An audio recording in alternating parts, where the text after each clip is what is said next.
This is the Royals POSTCAST, your instant game reaction for the Kansas City Royals.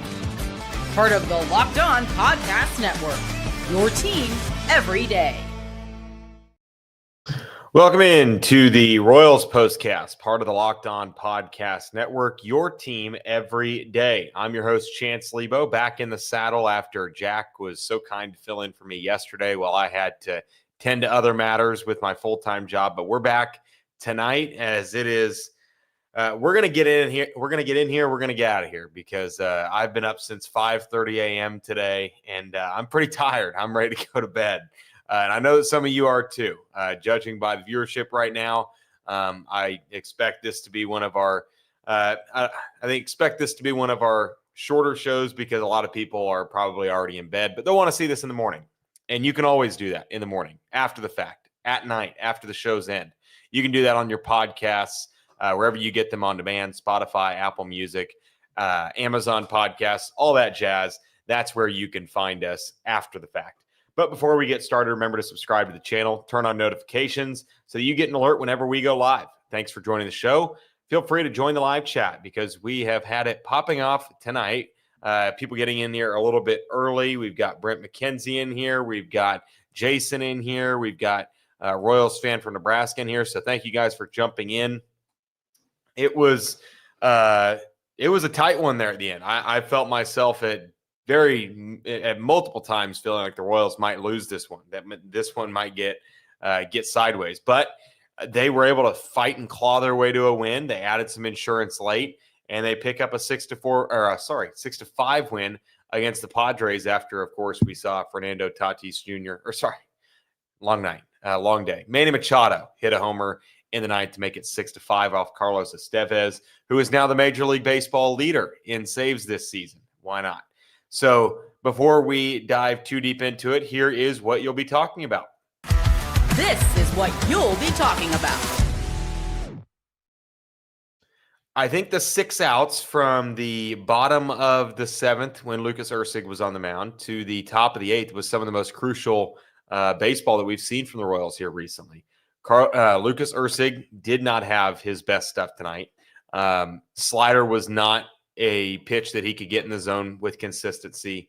Fastball was missing middle. They're fouling off his changeup.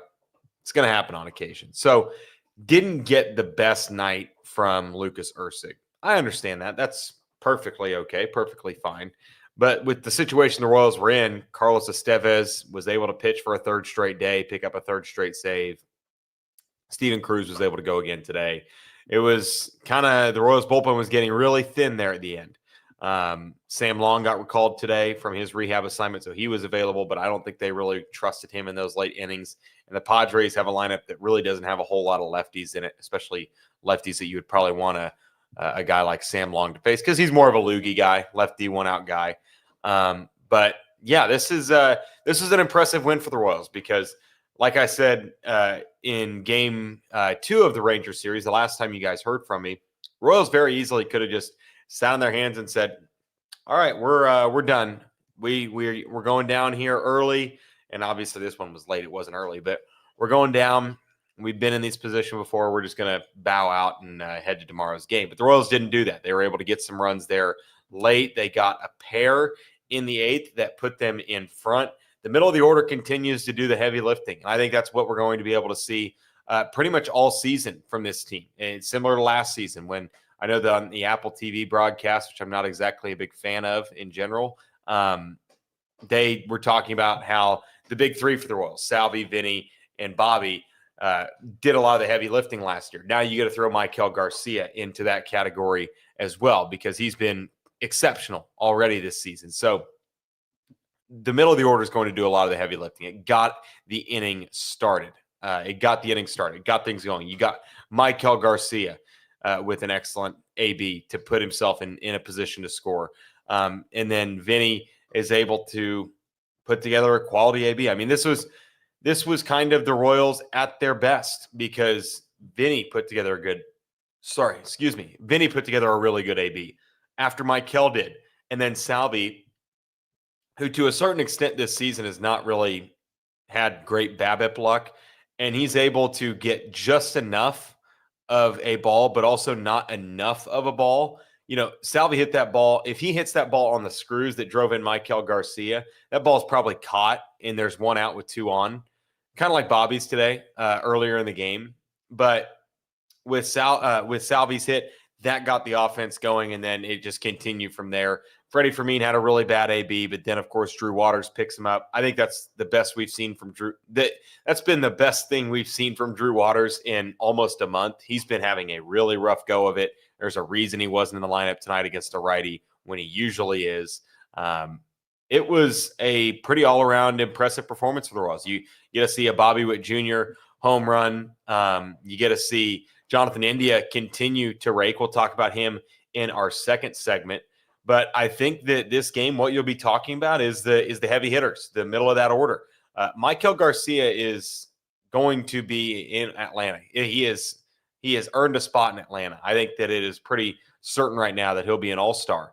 And he continues to be just what the doctor ordered in that 3-hole. It's kind of been a rotation of sorts this season. That entire lineup really has been a rotation at times. But putting Michael Garcia in that 3-hole, putting him in that 3-hole has really helped him out, because it's getting the offense going, and it's also getting base cloggers off the bases in front of your base cloggers, because Vinny and Salvi are guys that probably aren't going first to third on a single. Michael Garcia can, and he can steal a bag. He almost did today. If Vinny doesn't walk, he probably steals that bag pretty clean.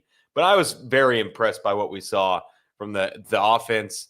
Not a great performance from Cags, but I think that after the performance we had from him yesterday, I think he deserves a little bit of you can have a 1-for-4 day. It's not going to hurt anybody. But I was really happy with what I saw from the Royals offense today. Doing just enough. Padres have a solid bullpen, pretty average, I would say. Average bullpen, but they have some guys back there that can make things hurt. Jason Adams has been really good this season. And Nick Pivetta is a guy that, when he's on, he's pretty solid. He was missing some spots early and missed one to Jonathan India, who is going to be the focal point of our second segment. But I come away very pleased and very encouraged as to the continuation of this Royals offense, finding its rhythm, being able to play from behind. And they continue to make teams uncomfortable on the bases, uncomfortable at the plate. And I think that's what the Royals' MO is going to be for the rest of the season. They're not going to outslug anybody, although they did tonight. But that's not going to be what they always do. So I am happy with, obviously, this Royals win. They've won 4 in a row. They're now back to 500 as the Royals are coming into today. They were 1.5 games out of the wild card spot. I haven't checked the standings yet. I've been kind of taking care of some other business. So I think this was about as good as you could have asked for the Royals. On the mound, Michael Lorenzen, unspectacular, but got the job done. That's going to be Michael Lorenzen's your 5-starter, guys. He's not going to be the ace. 5 1/3, 5 hits allowed, 2 earned runs. I mean, you're going to take that from a 5-star. There's 29 other teams that would take that from their 5. So I'm okay with what I saw from Lorenzen today. Second time through the order sometimes seems to be a challenge, but Lorenzen was solid today. All right, we're going to hit a break. When we come back, we'll talk to you about what I saw from Jonathan India today that really caught my attention. That's coming up next on the Royals POSTCAST. Are you looking for a snack that's both delicious and nutritious? Crack into a good source of protein with Wonderful Pistachios.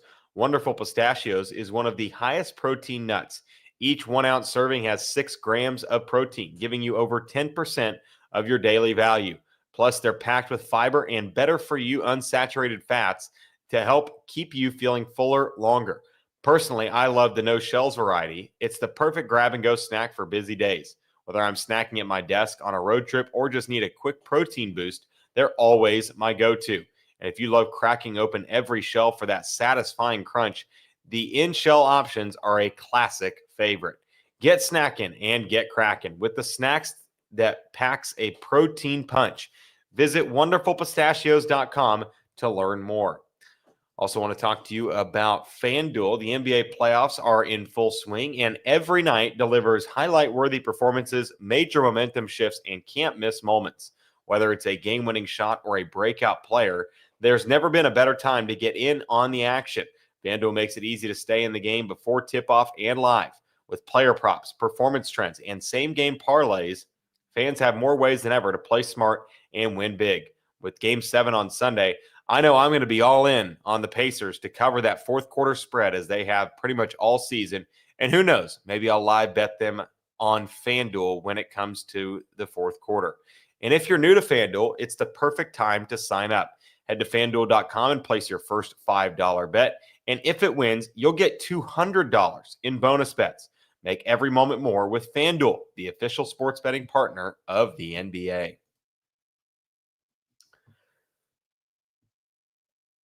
All right, let's talk Jonathan India. I have been on here as the resident Jonathan India defender. I said it in the A's series. I said it after the Texas first couple of games. This offense is different when Jonathan India is in the lineup, and I know that the numbers aren't eye-popping. He's not OPSing really anything above 650, I think, right now. I think is what he's at. Let's check right now. Let's go check what he's at after today. 664. I mean, that's pretty unspectacular. It's hovering around league average, but he's a guy that puts together quality ABs. He's a professional hitter. He's done it, and he is a non-out in the lineup right now. The Royals on their bench, they've got 13 bats on the roster. I mean, 9 of them on any given day then they've got about 9 guys that are solid, and you can't play those 9 every day. But with Jonathan India in the lineup, he continues to be a force. He's starting to tap into that power. Maybe that shoulder injury he had against the A's helped him out. Maybe he rehabbed that well or got in the weight room or something. But Jonathan India seems to be kind of the straw that stirs the drink that the Royals wanted him to be. Royals had a clear goal of getting a leadoff hitter for this lineup heading into 2025 this offseason.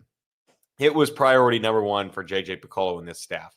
And what do? They went out and got Jonathan India, who has been an exceptional leadoff guy throughout his career with the Reds. It's been a little bit of a struggle for him adjusting to left field, adjusting to third base, also adjusting to a much different ballpark. If you compare the dimensions of Kauffman and Great American Ballpark, it's very different. And for Jonathan India, a guy that, tapped into a lot of power because he was at a really small ballpark, was able to hit 20 home runs in a season in Cincinnati. He kind of probably had to change his approach to the plate just a tad because he needed to become more of a line drive hitter than he was last season. So I continue to be a Jonathan India defender. I think he is one of the top 5 players on this team right now. I think that this team, without Jonathan India, if you don't make that Brady Singer trade, if you don't trade Singer for Jonathan India, this team is worse. This team is not good. I'd say they're probably 5-6 games under 500 without Jonathan India. And today, he finally got things going. I think this road trip's been great for him. I think that if he is hot, this offense will get going. And I think that it's kind of a push and pull. I think it's kind of Jonathan India's game. He's going to go hot. He's going to go cold. But he's going to put together damn good plate appearances every time he's up there. And I think that's the one thing you can rely on with him. He's been solid defensively since moving back to second. There was some hiccups a little bit in the first couple games back at second base that obviously everybody was upset about because everybody gets upset about everything nowadays.